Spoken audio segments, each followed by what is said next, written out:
The show starts in 3, 2, 1, go. Good morning, CaneSport. It's the 26th of August, 2025. I'm Gary Ferman, the publisher of CaneSport.com, joined once again this morning by our managing editor, Matt Shodell, as we discuss the news of the day, presented this morning by Modello. It's football season, Canes fans, and that means that you deserve a Modello. We'll talk a little bit more about Modello later.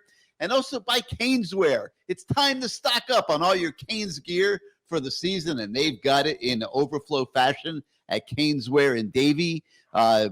Get over there to the store. You could go there on your way to the Notre Dame game if you want, about 15 minutes north of Hard Rock Stadium, or you could shop them at caneswear.com. So make sure you check out Caneswear today, and we will talk more about Caneswear later in the show as well. But first, we had the opportunity to spend some considerable time with Mario Cristobal and the two coordinators, Shannon Dawson, Corey Heatherman, and man, I sense, Matt, a very quiet confidence amongst all three. Let's start with Mario. He's not so confident that he's given up his depth chart. I'll tell you that. He hinted at it in the morning that he might be releasing a depth chart in the afternoon. Of course, we've projected the depth chart anyway, but that release never happened in the afternoon. But beyond that, Mario Cristobal seems confident. He seems calm. He seems as if he believes, Matt, in this 2025 Miami Hurricane football team that is his. Okay, there's two guys that he didn't recruit on the roster. Okay, it's his team. Finally, it is his team, and he seems to feel pretty good about it. I mean, yeah, you know, he gave me their game plan. I mean, I have it right here. I don't know. Am I allowed to read it here? It's run the ball and stop Jeremiah Love. That's all he wrote. That's their game plan. So I guess he's confident, that they can do that. Well, I mean, run the ball. When we talked to Shannon Dawson, was certainly something that it didn't seem like he would have to be talked into that by Mario Cristobal. I mean, they recognize that the running back room and the offensive line room is a major strength on this football team, and I'm sure that they very much intend to exploit it. But at the same time, Shannon Dawson, he loves to sling the rock, and he's got a quarterback in Carson Beck. Matt, I can't, no matter what you say the game plan is, no matter what they say, I can't imagine that Carson Beck just gets totally sidelined and turned into a handoff quarterback. They're going to use him, and they're going to try to get a heavy rotation of receivers, backs, tight ends involved as well. Yeah, look, I don't know if Mario Cristobal threatened to put heavy tariffs on Shannon Dawson's offense, but he said at one point during his press conference, it's inexplicable he said this, he'd say that last year with Cam Ward, 95% of the offense was Shannon Dawson. And then a second later, he changes 90%. All of a sudden, 5% was gone. I'm not even making that up. Like, that actually happened, because he realized that it sounded ridiculous. But his point, which I actually agree with, is he's not going to change much on offense. And why should he? They had the number one offense in the country.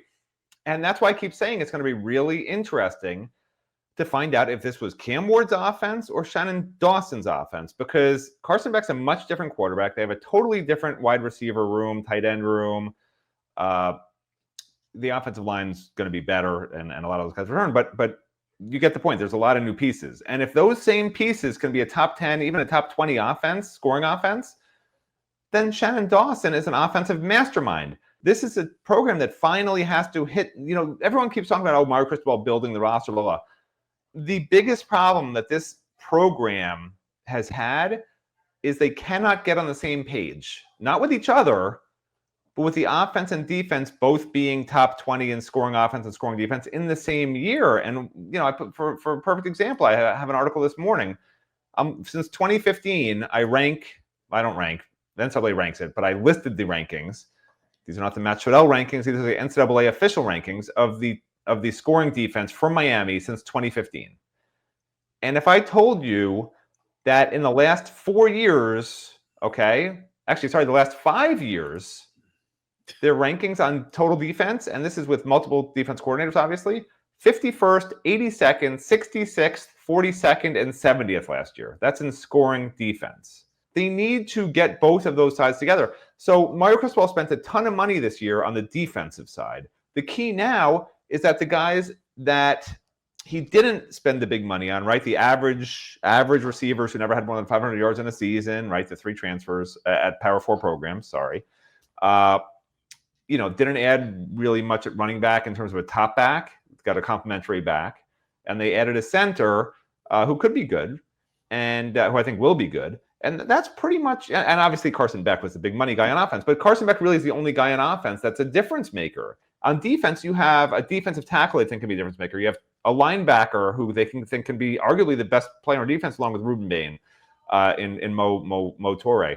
They added Kamal Bonner's going to play a lot at linebacker, and they paid the entire secondary to be a new secondary, including the backups. And that's where they put their money, right, in terms of the numbers of guys. That has to pay off while the offense is still great. And like that just has to happen, or this program's going to keep waddling its way to 3 losses and 4 losses in games they should have won, they didn't.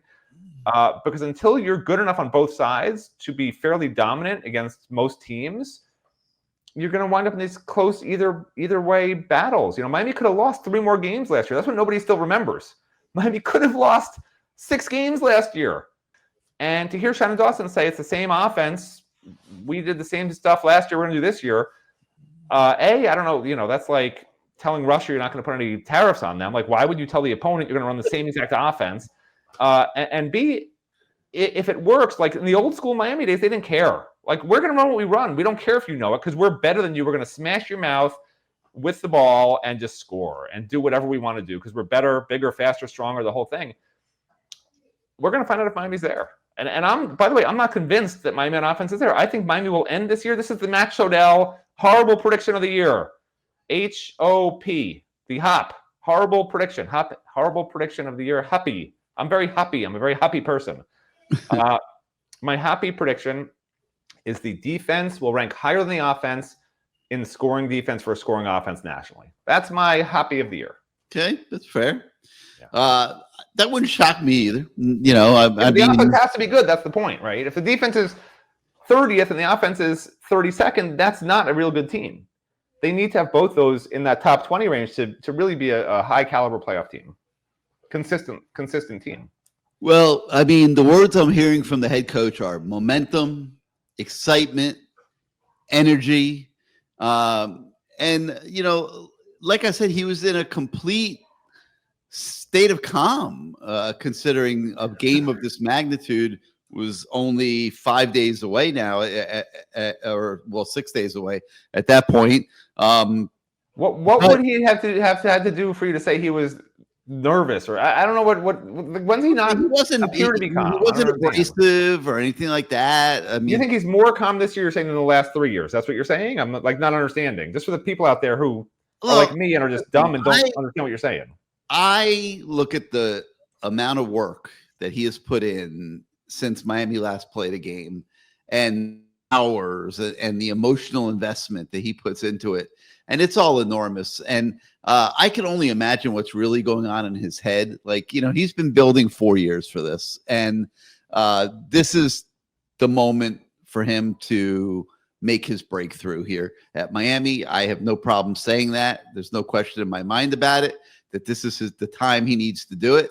And the schedule next year is much tougher. They're only going to be they're going to have 6 road games, and they got to go, I think, to South Carolina. They got to go to Notre Dame. I believe they have to go to Clemson. Next year's schedule is pretty brutal. So the time is now to steal a phrase from our old friend John Ruiz. Yet Mario Cristobal is just sitting there talking like he doesn't have a worry in the world. And yeah, that did strike me a little bit. You're not wrong. He's not one to wear his emotions on his sleeve. He does keep a lot of it internal, but I did just get the sense that he feels really, really good about this football team that he's put together and the way that this football team has prepared through the summer and into the fall. And will that lead to a victory against Notre Dame? We're going to find out. But I think it's better than the head coach being miserable about his team. He said he was very confident in the guys that are going to be playing. Somebody did ask him to talk about the history of the series when he was growing up, but he said he'd prefer to keep the focus on the 2025 game. He didn't feel like getting all nostalgic and all that, but yeah. So I would say it was a quiet confidence that he had. He wasn't braggadocious or anything like that, but you could just tell he likes his football team, and I think with good reason. I mean, that they've had a very good fall camp. Carson Beck has been spectacular, and the defense is clearly markedly improved.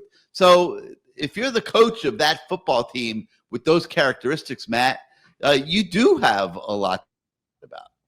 Even in Matt Shodell world. The best thing I heard was a throwaway line from Corey Heatherman, who said it was a nightmare trying to stop the Miami offense. To which I started talking afterwards to a reporter, trying to figure out if that was a good thing or a bad thing. Because like I'm saying, do we think the defense is better than the offense, or the offense is better than the defense this year? Or are they both really good? Or are they both average? If Corey Heatherman, and Corey Heatherman seemed to be saying it like he wasn't, in other words, some things, Mario, I know Mario, Mario.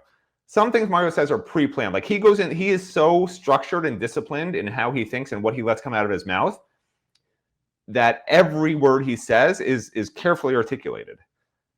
Corey Heatherman he's just like, he talks. He's that whatever comes in here comes out there. And that's a defensive coordinator, that's an offensive line coach a lot of times, right? That's just the way it goes. That's how I am, mainly because I don't have a frontal lobe. I'm not saying he doesn't have a frontal lobe. Don't come for me, Heatherman. I'm scared of you. I don't want to see you outside my door ever. Okay. But with that said, when he called the offense a nightmare for his defense, I sort of have grown up and prefer to see a defense that dominates the spring, that dominates the fall. Like that's what I've always sort of seen from the great Miami teams. That's just how it was. And I understand times are different now. Offenses have changed. But I've always loved it when you knew Miami was going to have a freaking crazy good defense. And we can't sit here and say that this year. They're not going to be crazy good. I think they're going to be very good, but they're not going to be great in my opinion. So now is the Miami offense that good with all these new receivers? They do have a couple of key injuries, but like, I don't know what makes Miami's offense right now a nightmare for Miami's defense. That concerned me a little bit when he said that, because I feel like it's true. Well, it's because we don't know what the receivers are going to do. Right. But I feel like when he said it, I feel like he believes that's the truth. Because as we sit here today, from what I've seen, from what you've seen, from what I've heard, from what you've heard, nobody's calling this offense the number one offense in the country this year. Nobody thinks it's going to be the same offense that was Cam Ward. And we didn't hear any defensive coordinators last year saying that offense was a nightmare for Miami's defense. And it should have been, So I don't know. I don't know what that meant when Corey Heatherman sort of threw that out there at the very end. I honestly, I didn't know how to take it, but I thought that was the most interesting line of the whole damn press conference because he meant it. A lot of the stuff these guys say is just like blather, or they're trying to send Notre Dame a message or whatever. That was an honest sort of came out his mouth before he even knew he said it. And I don't know if I should be worried or not about it. Well, he talked a little bit about how you don't really know how this team is going to respond to adversity. I mean, there are certain things, they think they have leaders evolving, but you don't really know till you get to the games. So there's a lot of variables, like you say, that just aren't, answered yet, that you don't really have a feel for when it comes to this team. But the talent, there's talent there. Is a national championship talent. I can't say that. I mean, I don't feel the talent level is close to what it was when Miami was playing for national titles. Listen, let's call a spade a spade. We can't talk about injuries, but there's going to be a couple of guys who I think would be, pretty good starters that probably are not going to play a lot in this game. And that's the sort of thing you worry about against Notre Dame, right? I know they didn't have any major injuries. This is nothing long-term for any of these guys, okay? But if there's a couple of key guys hobbled that are on that starting depth chart that you're relying on both sides of the ball, that's a big impact. Everyone's talking about, Notre Dame's missing one of their offensive linemen. That's a big impact. I like the fact that Shannon Dawson says he has the best depth on offense that he's had, in 2 years, 3 years. How long has he coached here? 3 years now. This is third year, right? So in 3 years. I like that. But what he didn't say is it's the best high-quality depth, right? He just got a lot of guys. Are they just guys that are good, or are they elite, right? Because last year you could argue they had 4 elite receivers. I wouldn't call Sam Brown elite, but some people would, right? They had an elite tight end, obviously. They had a beyond elite quarterback. And, he said they're going to play a handful of receivers in the game and that the depth's great across the board on the offense, like the best he's ever had, right? So now the question is, does Miami have that huge breadth, BREADTH, of wide receivers where they're all elite, or just all these guys good to very good and there's nobody that's really great? And if that's the case, then yeah, he can say they have great depth, but that's not the depth I want. Mario's worked too hard in these 4 years to build up this roster to just have a bunch of very good guys. If we're not playing for national championships, what the hell are we doing? And what I would have loved to hear from Shannon Dawson is that 3 receivers separated themselves. They're elite. We're using those guys. We're not telling you who they are. But to say there's 5 guys at receiver, and I know 2 of them are freshmen. More than 5, yeah. And I know 2 of them are freshmen. Like, I don't want to be the naysayer, the sky's falling. Certainly not, because I think the freshmen are the most talented receivers in the room, right? But I would have rather he stood up there and said, and not named them freshmen, but if 2 freshmen are your best playmaking receivers all fall camp, we got 3 guys that we love, we're going to roll with those guys. And 2 of them can be freshmen, I don't care. But to hear him say, 5 guys that are all pretty similar, it's hard to have 5 elite guys on the same team, right? Are there 5 Jeremiah Smiths on Miami? Or is there 1 Jeremiah Smith on Miami? Well, there's no 1 Jeremiah Smith, obviously. You don't hear Ohio State saying we got 5 receivers, we're shuttling in and out of games. You don't hear teams with a great receiver saying they have guys who are shuttling out of games at all the positions, which like Miami is. Keelan Marion, he's going to play all the positions. There's nothing that anybody has said all fall, or that I've heard or seen even off the record from people who know things, that makes me think there's a guy at receiver that's the guy that's going to be really hard for a defense to stop. The closest thing is Josh Moore, okay? And he's a true freshman. At tight end, it's still to be determined. I want to see Elijah Lofton run a lot of deep routes. I'm not sure in the Shannon Dawson offense he's going to do that. Shannon Dawson is so set on what he does with his tight ends because it's been successful. I'm praying that he's lying to everybody and they're doing some stuff, because I haven't heard it, but they're doing some stuff with Elijah that he has never done with tight ends before, because that's too talented to run out in the flats and on 5-yard, 10-yard hitches. Okay. So there needs to be a lot different in his offense. And I'm hoping and praying that he's lying to everybody.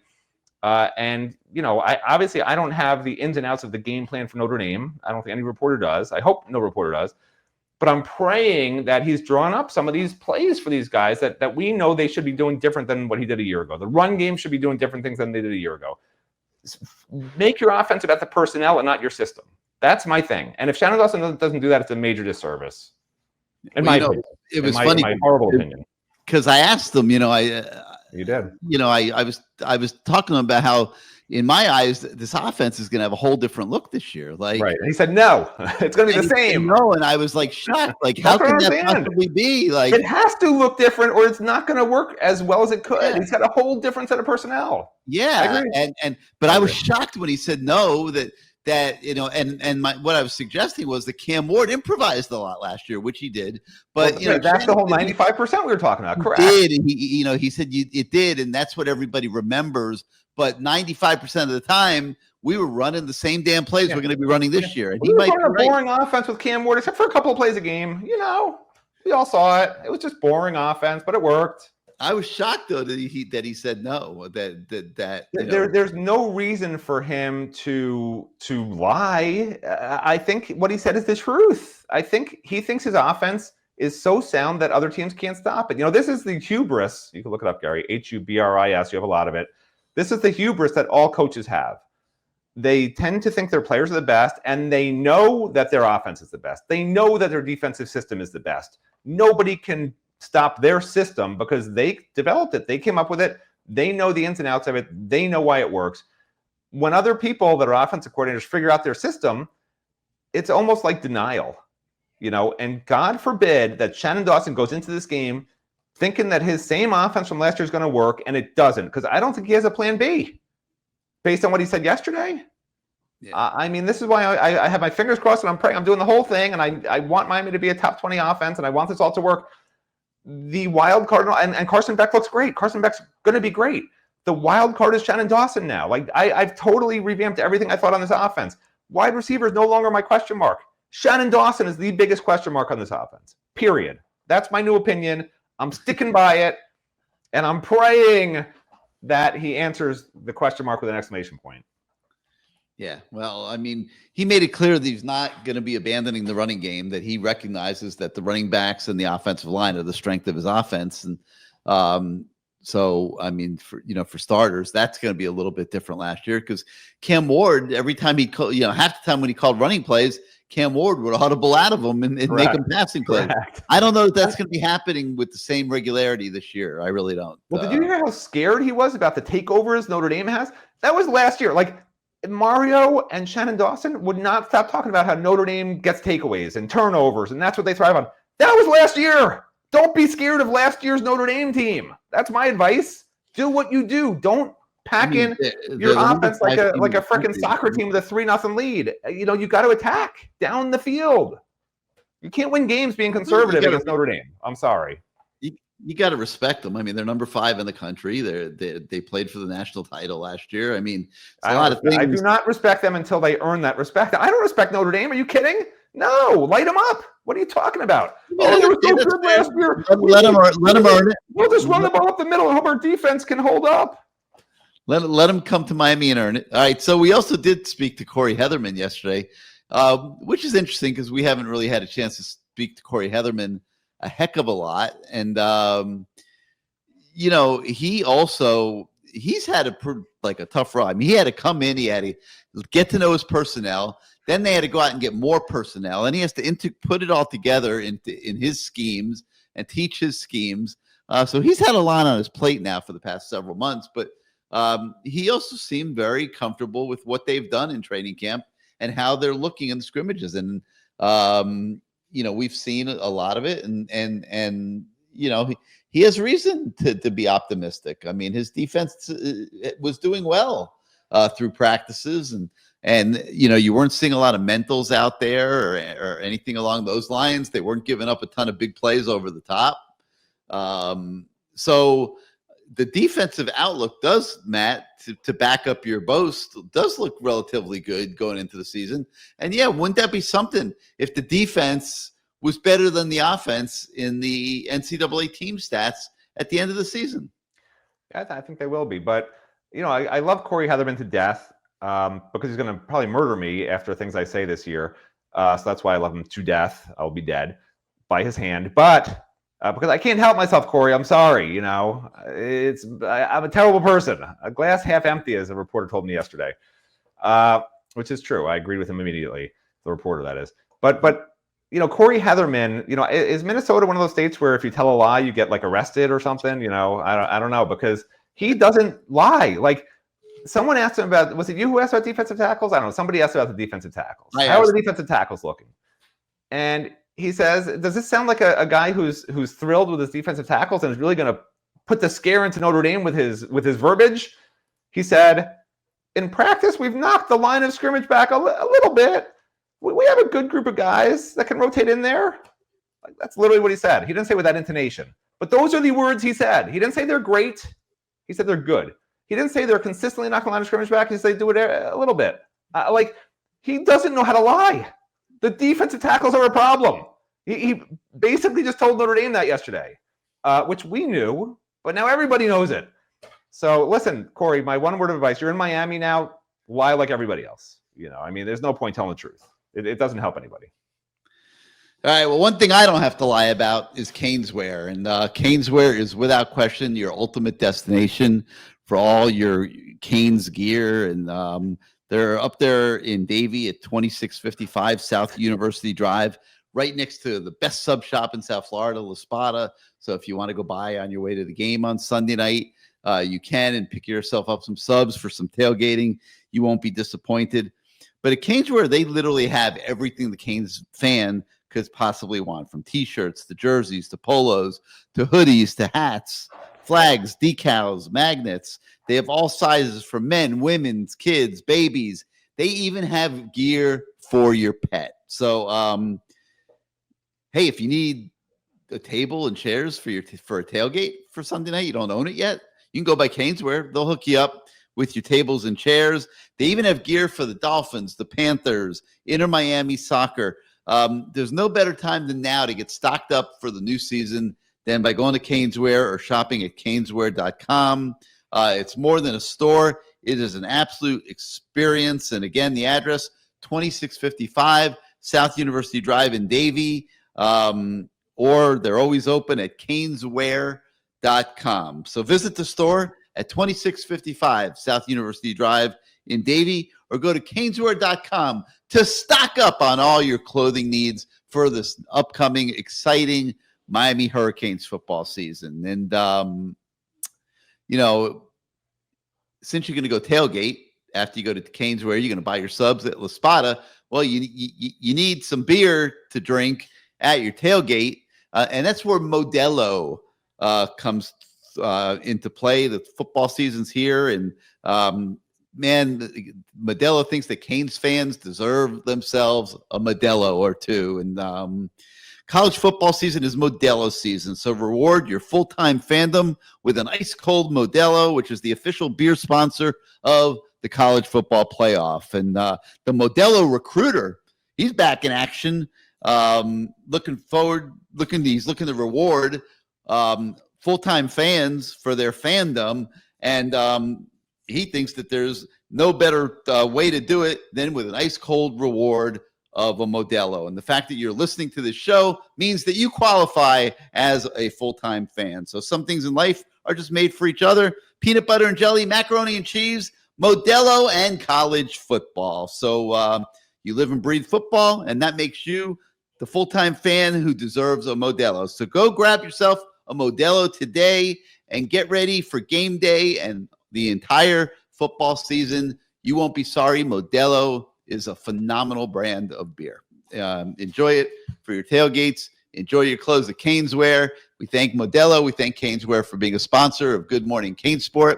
Now back to our other business at hand here. And Matt, the other theme that came up in the press conference yesterday, as you can tell, that they're counting on the crowds, okay? They're counting on the crowds to be decked out in their orange that they go to Caneswear and buy, and they're counting on the crowds to be all juiced up on their Modellos from their tailgate parties and come into Hard Rock Stadium and just make an absolute complete ruckus. And,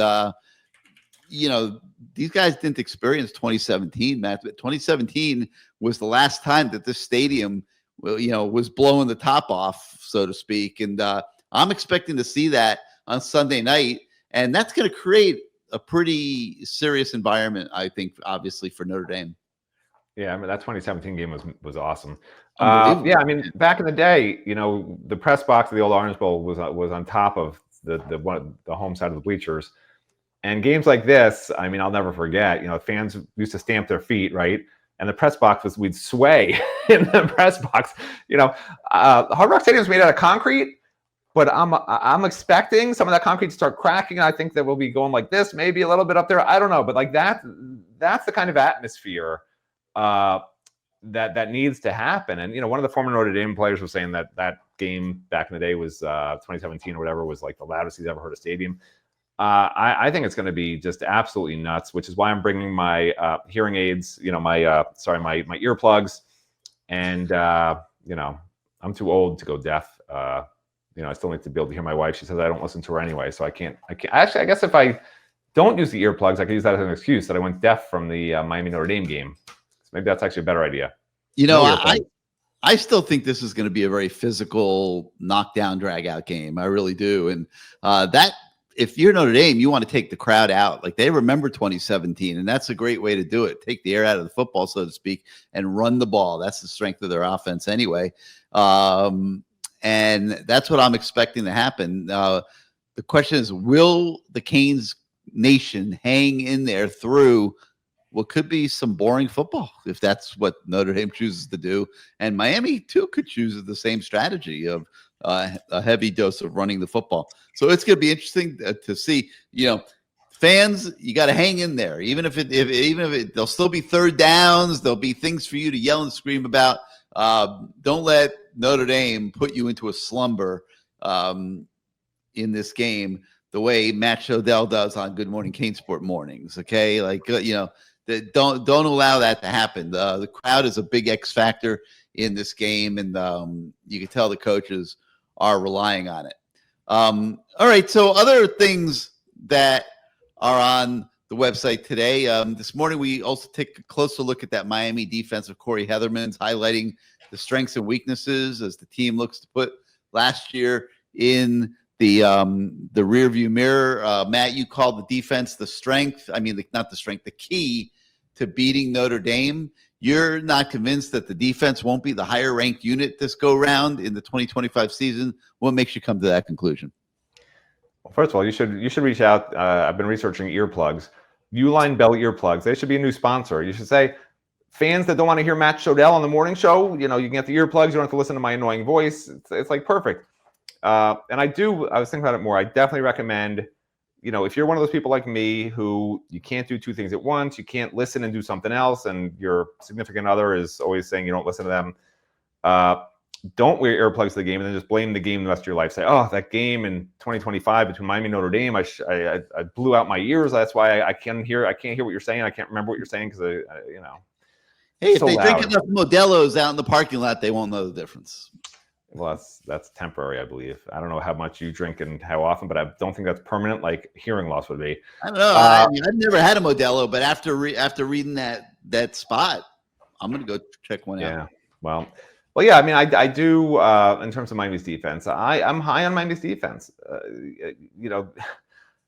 They again, in this day and age, if you spend a lot of money and add a lot of really good pieces on one side of the ball, plus the returning guys, you should be good, right? Linebacker, I'm confident it'll be really good. I was, a little concerned until I saw Mo Toure and realized that his biceps are bigger than my whole body. He's going to be really good. Man, everybody gets to see Mo Toure for the first time Sunday night. You are going to love him. As long as he's healthy, he's explosive. He's big time. Defensive ends are stellar. He's a lot like Vilma. No, he's not like Vilma. No? Who would you compare him to? Vilma was 6 foot, 205 pounds. This guy's 240 pounds, 235 pounds. Yeah, he's not. Like Arrow, maybe. I've never seen a guy like him at linebacker at Miami. I got to tell you. Although I only date back to 2001. You've had DJ Williams. You've had DJ Williams-ish. Yeah, actually, DJ's not a terrible comparison. Just looking at him, that's not a bad example at all. He's a little thicker than Mo Toure. I would say he's kind of like built like Mike Barrow, maybe. Yeah, maybe a little bit bigger version of John Vilma. Well, anyway, not worried at all about linebacker, defensive end, or cornerback. Which a year ago at this time, there were very few spots on the defense that I was really thrilled with outside of defensive end. Right, that was pretty much it. Like we'd be like, oh, defensive end is going to be great. We were defensive tackles. They added, Simeon Barrow was going to be good, and then outside of Simeon, we're like, who else is there? We were sort of hoping and wishing and praying that some of these guys would be good, but there was nothing that you could just point to and be like, oh, that guy's going to be great. Linebacker we thought would be good, but maybe not great. And they were good, but not great, because there was depth questions at linebacker outside of Mawanoa and DeSaint. And then we knew that defensive back was going to be a major question mark, and it turned out to be a disaster. So really the only areas of concern are defensive tackle and safety this year. And if both those areas, or even one of those two areas, winds up to be just even average, like this will be a really good defense, perhaps even an excellent defense. And if that's the case, and if Corey Heatherman's right and the offense is a nightmare for this really good defense, then the offense is going to be amazing. It's a lot of conjecture, but I do think the defense will be better than the offense. I do think they'll both be top 30. I think the defense will be top 20 in total scoring. And I think there's a 10-win playoff team in 2025. Like I've been predicting that forever. So as negative as I am, I do like to point out all the problems that could happen, that may happen, that will happen. In the past, I've probably been a little more right than wrong because mainly I'm a negative person, and there have been a lot of negative problems for the last 20 years. So I just happen to be right. But once things start to be really good and really positive and everything's going well, then I'm going to be wrong a lot. And I'm hoping that will be this year. I'm hoping I'm wrong about a lot of stuff. That they could win 11 or 12 games. The offense is going to be number one in the country again. I could be wrong about so much, and nothing will make me happier than being wrong. But like I always tell everybody out there, be negative, be a Debbie Downer, because the worst thing that can happen is you meet your expectations, right? And then you're not upset, right? Oh, I expected that. That's about what I thought would happen, right? But if they're much better, they just be happy. There's no downside to being negative. So I invite everybody to join with me and expect the worst. And then you can't be disappointed. Yeah, and anybody that wants to go join in and get at Matt, you have your opportunity tonight, because tonight's the debut of our CaneSport live show at 8:00.